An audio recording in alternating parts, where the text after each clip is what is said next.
Hey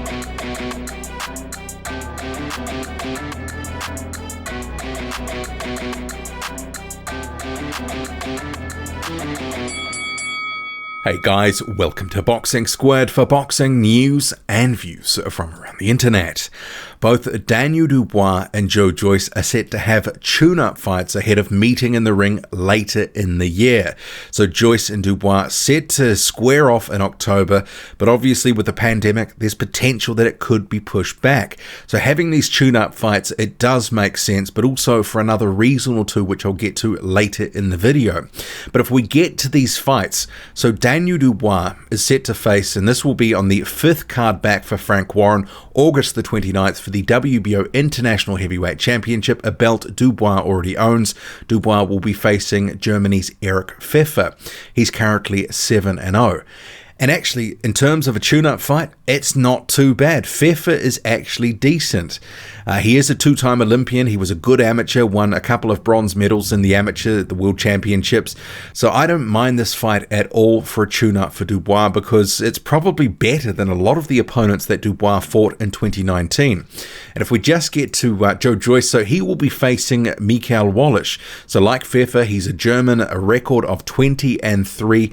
He had been a guy up until a year or two ago that was sporting an undefeated record, but he's since had losses to the likes of Christian Hammer, more recently in 2019 against Tony Yoka and also Erik Pheifer.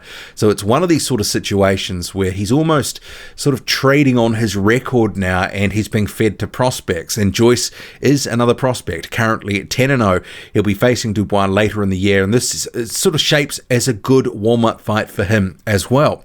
Wallisch in the Ajagba fights and also the Yoka fights, I believe he got stopped in 3 rounds in both of those. He gave it a go for the first round or two, but then he started to take a bit of punishment and it was all over. So I would expect, and I'll start with the prediction for this fight, Joyce versus Michael Wallisch, which is the second show back. That's on July the 25th. Joe Joyce is going to have a few problems with Michael Wallisch. He might take a couple of punches because he is open to being hit, but as soon as he starts to land on Wallisch, I think it's going to be an early night. I would say, just like Yoka and Ajagba, this one is over within 3 rounds, possibly even 2. It really depends what Joyce can sort of get away on Wallisch, who does have good height. He's about the same size as Joyce. He's 6'5.5". He's got decent skills, but at the end of the day, he has a level and he's devolved into a gatekeeper journeyman, sort of being fed to prospects at this point. So I think there will be some early ambition from Wallisch, but as soon as he takes a few, it'll probably get beaten out of them and it will be all over under 3 rounds. So if I was a betting man, I wouldn't be putting any money on Wallisch at all because it'd be just like flushing it down the drain. Joyce is going to win this fight, and I think handily enough. Probably just bludgeon him, just repeated hard thumping blows. He doesn't necessarily have huge speed on his punches, but they're clubbing shots and they hurt. Joyce, although he is hittable, is extremely effective when he's coming forward, although seemingly a little bit vulnerable to the body, as was evidenced in his last fight against Bryant Jennings, where he was hurt early in that fight. And actually that was a year ago now, so Joyce hasn't been in the ring since. So a good reason to have Joyce and also Dubois back in the ring is both have not fought since 2019. Joyce obviously July last year, so it's a full year out of the ring, and at 34 years old that's not necessarily a great thing. Wallisch is about the same age as Joyce, but Joe Joyce is going to have too much for him in this one. But it'll sort of shake the rust off here, give him a little bit of activity. And if the other fight with Daniel Dubois does end up getting pushed back into 2021, at least there wouldn't have been a wasted year with no activity, no paydays, and obviously, having some activity is going to be good for both fighters. For Daniel Dubois, I think it's going to be interesting to see this Pfeiffer fight, because I haven't seen too much of Pfeiffer as a pro. I've been following him for some time now, but sometimes a lot of these fights are not necessarily broadcast, or it's hard to get them. But in terms of his skills, he's a 6'3" guy. He was a decent amateur, obviously referenced he was an Olympian. Erik Pheifer, in terms of the guys that Dubois has been facing, is better than the likes of Ebenezer Tete, better than Richard Lartey, better than Kyotaru Fujita. Fujimoto.